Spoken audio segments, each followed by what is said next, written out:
ඉරිසියාව කියලා කියන්නේ මේ කතා කරන අකුසල අතර තියෙන හරීම ලාමක අකුසලයක්. සමහරු ඉරිසියා කරනවා ඒව හිතා ගන්න බෑ ඉරිසියා කරන දේවල්. මේ ඉරිසියාව කියලා කියන්නේ නම් හරීම මේ මනස් දූෂණය කරන පුදුමාකාර මේ තමන්වම පීඩාවට පත් කරගන්න අකුසලයක්. ඊර්ෂ්‍යාව කියලා කියන්නේ ඊර්ෂ්‍යාවෙන් ලැබෙන මොකුත්ම නැහැනේ. මොකුණවත්ම නැහැ. තව කෙනෙකුගේ දියුණුවක් දැකලා මිනිස්සුගේ සාර්ථකත්වය දැකලා ඕකට හූල්ලන එක විතරයි. ඔච්චරයි. ඔය ඊර්ෂ්‍යාකාරයෙක් එතනින් එහාට ගිහිල්ලා සමාල්ලාවට මේ මිනිස්යන්ට සාප කරනවා. ඔය එක එකව තියෙනවා. දේව තව දුරට යනවා. ඊර්ෂ්‍යාවක් ඇතිවෙච්ච ගමන් ඒක පීඩාවක්මයි. ඊර්ෂ්‍යාව නිසා ලැබෙන දෙයක් නෑ අහිමි වීමයි. අපේ මහ බෝධිසත්ව එක ජීවිතයක දවල හස්ති රාජෙක් ඔය හස්ති කුලවල ඉහළ මුකුලේ චද්දන්ත කුලේ සුදු පාට ලස්සන හස්ති රාජයා අපේ බෝධිසත්වයෝ හස්ති රාජයාගේ ආදරණීය ඇත් ගොපල්ලා උනේ අපේ සාරිපුත්ත මහරහතන් වහන්සේ. ඔය හස්තිය උපස්ථාන කළේ බරණැස් මහරජුරවන්ට. ඒ කාලේ බරණැස් මහරජුරෝ දෙව්දත්. බරණැස් මහරජුරුවන්ගේ උපස්ථාන පිණිස දවතක් මේ ඇත්ගොව්වා මේ දවල හස්තියාව රජවීදියේ එකතු කරන් ආවා. මේ දවල හස්තියට මිනිස්සු හරි ආදරෙයි. මේක හරි ලස්සනයි. අන්තික මිනිස්සුගේ විශ්වාසයක් තිබ්බා මේ ඇතා ඉපදිච්ච දවසේ ඉඳලා පැටිය කාලේ ඉඳලා මෙයාගේ උපතේ ඉඳන් මේ වෙනකන් අපේ රටට කලට වැහි වසිනවා. කලට පායනවා. රට සස්ත්‍රීක වෙලා මේ ඇතා අපිට වාසනාවක් සෞභාග්‍යයක් ඇඳනවා. ඒ නිසා මිනිස්සු ඒ ඇතාට හරි ආදරෙයි. අර රජවීදියේ මෙහෙම ඇතාව එක්කන් එනකොට මේ ජනයා ඔල්වරසන් දෙන්න පටන් ගත්තා. අපේ ඇත රජා දිනේවා දීර්ඝායුෂ වේවා කියලා දැන් මිනිස්සු ඔල්වරසන් දෙනවා. හස්තියාට දෙන ඔල්වරසන් සද්දේ මුද්දට නිකන් අහසට ගිගුම් නාද නැගුණා. මොකද්ද අප්පා මේ සද්දේ කියලා රාජවාසලේ ඉන්න රජුරෝ සීමෙදුළු කවුලෙන් බැලුවා රජවීදියේ පැත්ත. බලද්දි මෙන්න මේ සුදු පාට හස්තියාට මේ මිනිස්සු ඔල්වරසන් දෙන්නේ. තමන් මේ රජවීදියේ ගියාටවත් මෙහෙම එකක් නේ. රජුරවන්ට හිතේ හටගත්ත අර තිරිසනා ගැන ඉරිසියාව. බලන්න ඉරිසියාව කියන එක හැටි. රජුරවන්ට හටගත්ත තිරිසනා ගැන ඉරිසියාව. ඒ ඉරිසියා හිතලා මේ මහරජා මේ හස්ති රජව නසන්න හේතුව ඉරිසියාකාරයට ඊළඟට එන එකනේ. බාවන්න බෑනේ ඉරිසියාකාරයට. මම මේකව නසනවා. නැසීම පිණිස දැන් උපායක් යොදන්න ඕන. උපායට මේ රජුරෝ කලේ මෙහෙම එකක්. කිව්වා ඇත්ගොව්ව කාලෙකින් මට මේ හස්තියගේ දක්ෂතා කොහොමයි කියලා බලා ගන්න බැරි වුණා. ඒ උඹේ හස්තිය රාජ්‍ය සේවයට සුදුසුයිද දක්ෂද? කිව්වා දේවයිනි මේ සකල ජම්බුද්දීපේම මෙච්චර දක්ෂ හස්තිය නැතුව ඇති. මේක රාජ්‍ය සේවයට ඉතා සුදුසුයි. එහෙම කටින් කියලා බෑ. මට ඔක බලන්න ඕන. දේවයිනි ඔබ වහන්සේ කියන ඕන දෙයක් මේ හස්තිය කරයි. හස්තියකට කරන්න පුළුවන් ඕන දෙයක් කියන්න. හරි අපි ඒක බලාගමු. ශිල්ප පෙන්වන්න ඕන. දේවිනි ඔබ වහන්සේ කැමති වෙලාවක. කවදාද දේවිනි ඔක කෙරෙන්න ඕනේ? කවදා කතන්දරයක් නැහැ.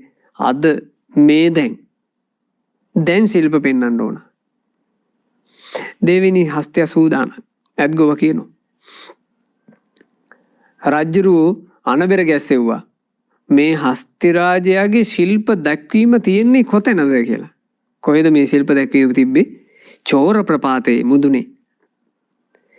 චෝර ප්‍රපාත කියලා කියන්නේ හොරුන්ව අරගෙන ගිහින් ඒ වරදි කරපු අපරාධකාරයෝ හොරු දඬුවමක් විදිහට ඒ ප්‍රපාතේ උඩේ ඉඳලා තමයි පහළට තල්ලු කරන්නේ. අන්න එතන තමයි කියන්නේ චෝර ප්‍රපාත. එතකොට මේ චෝර ප්‍රපාතේ කියන එක මත හස්තියෙකුට ඉන්න අමාරුයි. ඒ කියන්නේ එයාගේ ඇඟ සමබර කරන් ඉන්න අමාරුයි. හුලං තදයිනේ. හුලං කපොළු පිටින තැන් චෝර ප්‍රපාත කියන්නේ.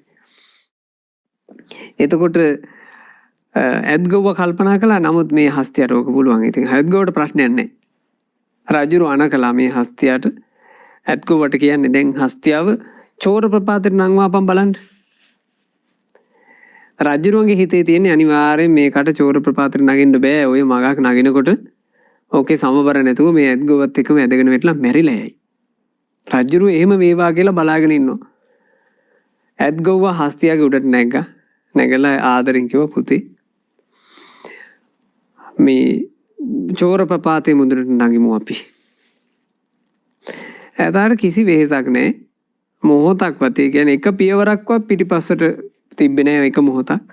මෙයා කෙලින්ම චෝර ප්‍රපාතේ මුදුනට නිදහසේ නැග්ගා. හොඳ ජව සම්පන්න හස්තියක අච්චර හුලඟක් වාවන්න පුළුවන්. දැන් හස්තිය චෝර ප්‍රපාත මුදුනේ එතන ලොකු ඉඩක් නැහැ. ඒ නිසා කකුල් ටික ලං කරගෙන හස්තිය හිටගත්තා. මහා පුදුමයක් මේක. ජනයාට පුදුම තරම් ප්‍රීතියයි. ජනයාගේ හිතේ ඉරිසියාව නැහැ. මිනිස්සු ඔල්වරසන් දෙනවා, අප්පුඩි ගහනවා. රජුරණ දැන් තව පුපුරනවා හිත. රජුරකෝ ඔය මදි. මන්ත්‍ර දකින්න ඕන ඔය හස්තිය කකුල් තුනෙන් ඉන්නෝ. එක කකුලක් ඔස්සන්න ගියාපා. ඔන්න මේ ඇත්ගොව අණ කළා. හස්තිය එක කකුලක් කෙසෙව්වා. දැන් කකුල් තුනින් මෙයා සමබරව ඉන්නවා පෙරලෙන්නේ. මදි තව කකුලක් උස්සන්න ගියාපා.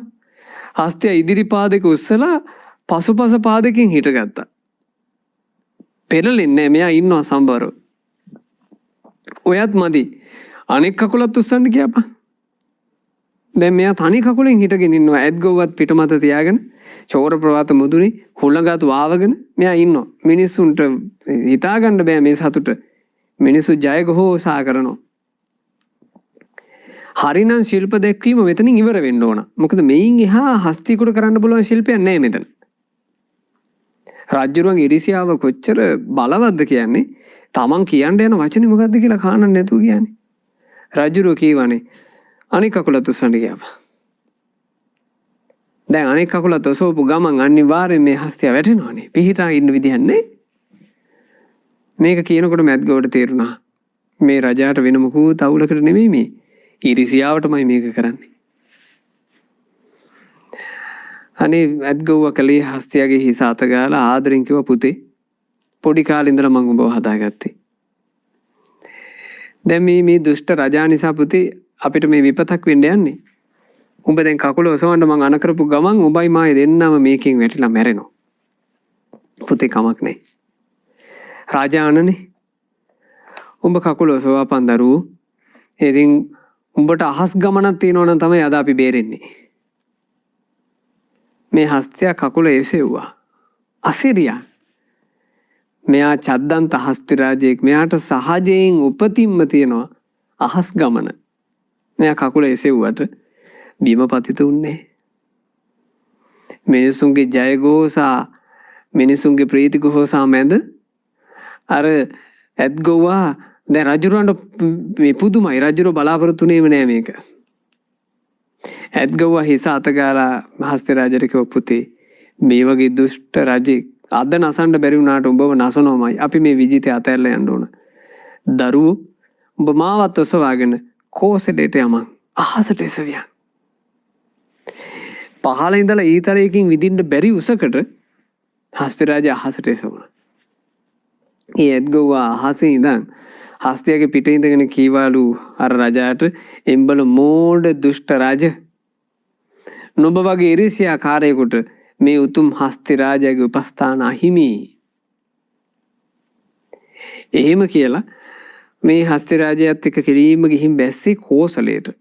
කෝසලේ වෙනකොට හිටියා බොහෝම දෙහිමි රජෙක්. ඒ වෙන කවුරු නෙවෙයි අපේ ආනන්ද ස්වාමීන් වහන්සේ කාලේ. ඉතින් ඊට පස්සේ ජීවිතේ තියෙනකන් ඒ හස්ති රාජයා කෝසල මහරජුරන්ට උපස්ථාන කළා කියලා තමයි ওই ජාතක කතාවේ කියවෙන්නේ. ඉරිසියාකාරයාට ඉරිසියාව හේතුවේ අහිමි වීමක්මයි තියෙන්නේ. ඒ ඉරිසියාව කියන්නේ කැත.